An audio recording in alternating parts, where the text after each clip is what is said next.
Wheatley and Medici were ahead of me in their Chameleon and Initiate, near the foot of the slope leading up to the Sandia Peak. And in my hesitations, Tang's limping Wyvern also caught up to rejoin the battle. 3 against 1 was terrible odds, but that didn't matter anymore. The moment my large laser pinged its readiness, I thumbed the trigger and melted armor from the Chameleon's right leg, making it stumble in its charge. Wheatley's return fire missing me completely. Darting left, I circled Medici's Initiate and stabbed it with a flurry of strobing fire from my medium pulse lasers. I hit them whenever and wherever I could, but between my constant fire, the desert heat, and the sudden alarm of a breach in my reactor shielding, my cockpit was baking like I fought on the surface of Sol itself. As much as they talk a good game about being helpful and wanting only to provide clean water and safely manage hydrology projects, one can never really fully trust a water management professional. All it takes is one bad day and bam, they're producing vast quantities of military equipment and invading their neighbors. It's a story as old as time. On a related note, when Curtis Hydrosystems, a company based within the Free Worlds League that produced water purification systems for export across the league, saw the writing on the wall in the early 3050s, they knew they were in trouble. While many technological advances had been seen from recently rediscovered Star League caches, very few of it filtered into the civilian industrial technology sector. The board of directors could see that with the declining profits and increased costs of producing their purification systems, the clock was ticking towards insolvency. A solution was found in a tremendous gamble. Curtis Hydrosystems would create a subdivision of the company that would dip its toes into the production of military equipment. Named Curtis Militech, the venture would reach for the brass ring and create a brand new battle mech that would take advantage of every piece of high technology available. This mech would bust into the crowded marketplace with a unique design, or the company would collapse trying. Every resource the company could spare was dumped into the design and prototyping of what would eventually be named the TR-1 Wraith. Envisioned as a quick 55-ton battle mech, the Wraith would hit accurately in close-range brawls and be agile and well-protected enough to get back out alive. To achieve this, every bell and whistle was added, and then some. Constructed around a proprietary Curtis Wraith endosteel frame and an LTV 385 extra light fusion engine which saves weight in exchange for a significant number of critical locations. Adding the 9.5 tons of Callan FWL special ferrofibrous armor further compounds the issue with space on the frame, but it does provide those 152 points of protection, which is on par with the other 50 to 55 ton battle mechs. The 385 XL engine is notable as it is way outside the norm for the weight class. With a top speed of 119 km per hour, the Wraith can move faster than many light mechs, and that instantly makes it a unique entry into the medium mech pantheon. The communication system was an in-house Curtis Com Mark I to help keep costs down and to limit supply chain issues, but the targeting and tracking system had to be outsourced to a Dynatech 2780, which was more than capable at handling the job. One notable feature of the Wraith are the torso-mounted Curtis Jet 55 jump jets, which allowed the mech to leap up to 210 meters. Another in-house design, they would end up being a bit of a double-edged sword for the Wraith.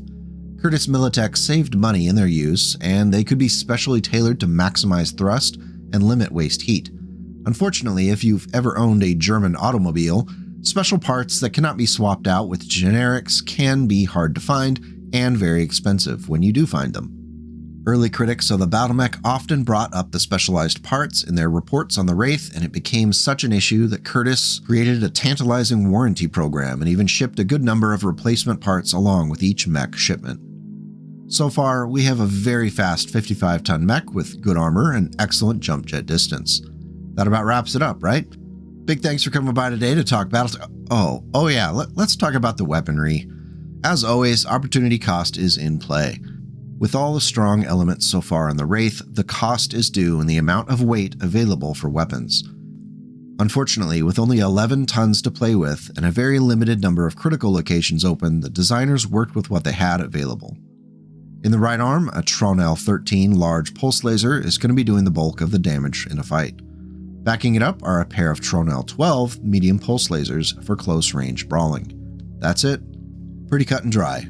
However, before you pass judgment, remember the mission here was to create a mech that was fast, agile, and that could close quickly on opponents to deliver an accurate killing blow.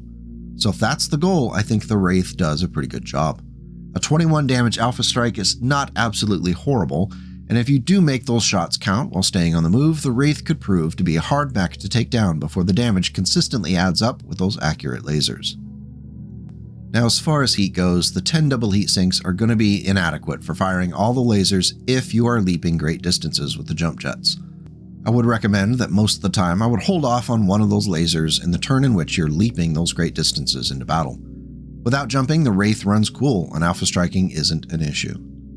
In the field, the Free Worlds League units that received the Wraith often had issues finding a place for it in their units.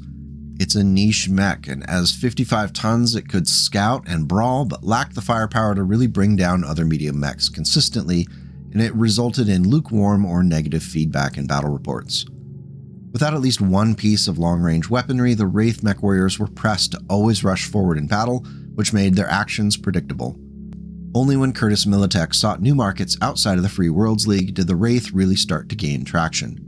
First with the Capellan Curation and Draconis Combine, and then later with the Word of Blake affiliated mercenary organizations. With time and experience, battlefield commanders started to match the Wraith with Mechwarriors who could think flexibly and adapt quickly to changing battle conditions. When there was an opportunity for an advantage to be taken, a savvy Wraith could exploit gaps in lines and even headhunt. With the march of time into the Dark Age and an increased number of battle-armored units in the fight, the pulse lasers on the Wraith had an opportunity to shine.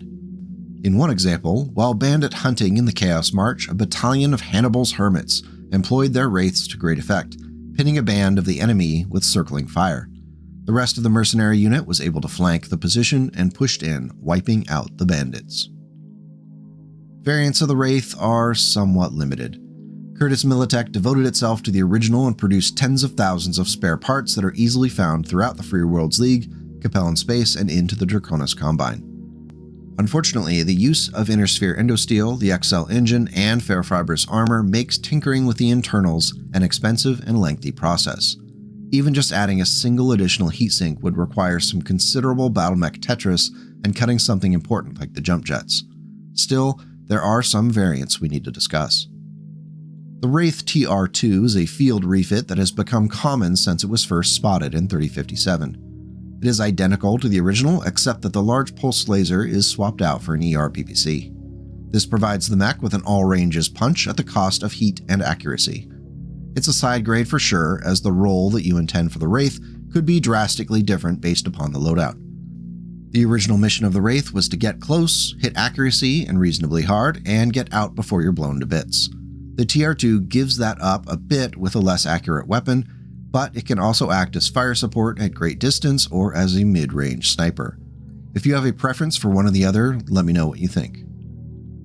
Our next variant, and we can thank the Word of Blake for this one. This time the large pulse laser in the right arm remains and the two medium pulse lasers are pulled. In their place, two ER medium lasers are added and the weight saved is spent on an improved C3 system located in the center torso.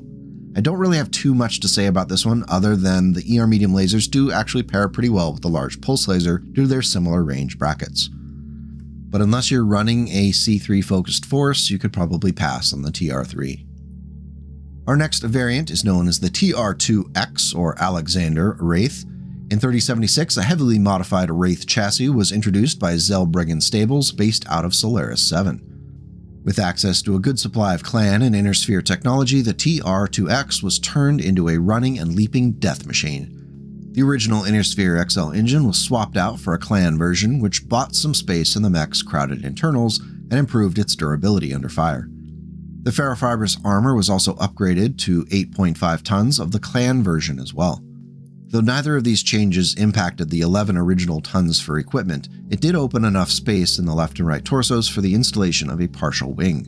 This technology, borrowed from the Jade Falcons, enhanced one of the strengths of the Wraith, its agility, while also addressing one of its flaws, which was heat management. Leaping up to 9 hexes made the mech incredibly dangerous very quickly, which is important because the mech's large pulse laser has been swapped out for a snub-nosed PPC. A pair of clan ER medium lasers on the left arm finish up with the loadout. It was reported that the Mechwarrior known as Alexander, hence the name, was so successful with the design that it scored a near-perfect victory in Hartford Gardens on Solaris.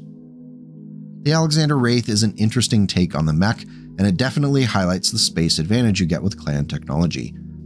The snub-nosed PPC can reach out to 15 hexes with the clan ER medium lasers, however, it's only doing 5 damage per shot at the distance.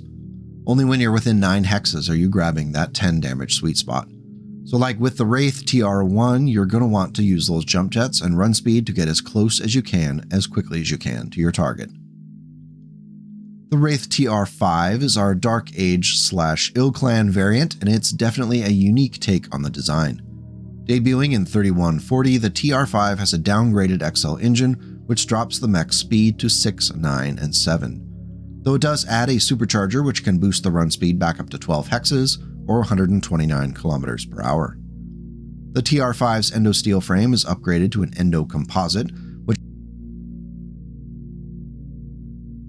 only half of the normal critical locations. This addresses one of the issues when trying to build variants in the original Wraith when almost every critical hit location is already filled. Instead of standard jump jets, the TR5 carries improved jump jets which end up filling most of that space they just opened up with the endo composite. The 7 jump distance is, as always for the Wraith, excellent.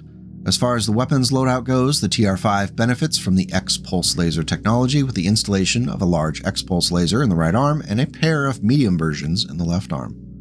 They improve the range of the Wraith over the original loadout at the cost of heat. Thankfully, there are 13 double heat sinks on the TR5 to at least partially compensate. Firing an Alpha Strike will run you right up to the 26 heat cooling ability, so if you want to jump that turn, consider not firing one of the medium X-Pulse lasers to end up at near neutral. Overall, the TR5 Wraith is a great example of an Ill Clan/Dark Age variant done right. It doesn't get wacky with the technology, and the weapons fit with the theme of the original. I would happily run one in an Ill Clan era force just as it is. Our last official Wraith variant is another experimental mix of Inner Sphere and clan weaponry from Solaris 7. Designated the TR2P Pocahontas, this mech was constructed just a few years before the Royal Fantasy Tournament, which took place in 3146. The theme of the tournament was to create a mech tied to famous heroines from classic folktales. The TR2P features a significant upgrade with clan technologies like an XL engine and 8.5 tons of clan ferro-lamellar armor. The reduced size of the engine on those side torsos, along with the additional protection provided by the Clan Raven-produced armor, made the TR2P an even more dangerous opponent that could still move extremely quickly, yet was also hard to put down. With the installation of a mask system in the left torso, the top speed of the TR2P can reach 150.5 kilometers per hour, which is stellar for a 55-ton battle mech. 7 jump jets helped the mech retain its agility, and this is a mech that ran very fast, could leap great distances, and was very tough to kill. As far as the weaponry goes, the stock gear was yanked and replaced by 4 ER medium lasers split evenly between the left and right arms. Additionally, the Wraith 2RP carried a trusty hatchet in the right arm for rapid onset conflict resolution. Being a significantly modified design, the TR2P included hyperextending actuators, a narrow profile, cramped cockpit, and the hatchet could be dropped if necessary. The TR2P's Mechwarrior was Ira Kuhn Bedard, who was 34 years old when she participated in the Royal Fantasy Tournament. Hailing originally from the Free Worlds League, she could proudly boast of her 28-16-4 win-loss-draw record. Known for being an excellent judge of terrain, Kuhn Bedard aided the TR2P in being fleet-footed and a savvy competitor. For anyone to survive the complex arena floors on Solaris, you had to be exceptionally aware to avoid the many pitfalls, traps, and of course the opposing Mechwarrior and their giant stompy mech.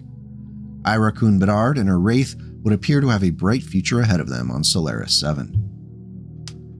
Now we can't wrap up the video without a Mech Frog variant, so let's hop in.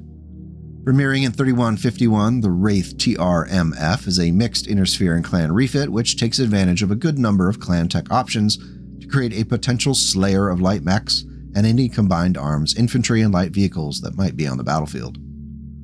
The Wraith MF is a mech intended to leap over front lines, push past prepared positions, and wreak havoc in the rear lines. Based originally on the Wraith TR1, the 7-11-7 movement is retained, but the engine is upgraded to the Clan XL instead of the Inner Sphere version. This helps with the mech's survivability on those left and right torsos. Additionally, the Endosteel has been upgraded to the Clan version to buy additional space inside the battle mech. The 8.5 tons of inner sphere ferrofibrous armor remains unchanged along with the 7 jump jets. In the right torso, a Clan Tech targeting computer will aid in the mech's accuracy when every shot needs to count. In the right arm, the Wraith MF is armed with 3 Clan medium pulse lasers. While this variant does lack a single big heavy hitter weapon, remember that each of those medium pulse lasers do 7 damage apiece, so that's 21 damage combined with the -3 to hit modifier thanks to the targeting computer. In the left arm, there are 7 Clan Tech machine guns fed by a single ton of ammunition held in the left torso. With 10 double heat sinks, the Wraith MF can alpha strike with all 3 medium pulse lasers and leap the full 7 hexes and end the turn with 0 excess heat. It's an efficient short-range monster that can lay waste to infantry, battle armor, light vehicles, and completely wreck light mechs that stray too close or are chased down by this swift killer. Being completely unable to hit back at any further range than 12 hexes does limit the mech considerably, so please don't walk it out into an open battlefield where it can get picked off by ERA PPCs or Gauss rifles. We don't use a circular saw to cut hair, so let's be smart and keep our Mechwarriors alive. Silliness aside, the Wraith is a really fun battle mech. So while the generalist mechs may someday rule the universe, the specialists still get to play in the meantime. It's of course not going to be for everyone because of its nature as a more specialized design, but in my interactions with people over the last few days, there is definitely a lot of love out there for it. I love the original TRO Art because it has a look like the angriest mech ever, and the CGL revamp is also quite good.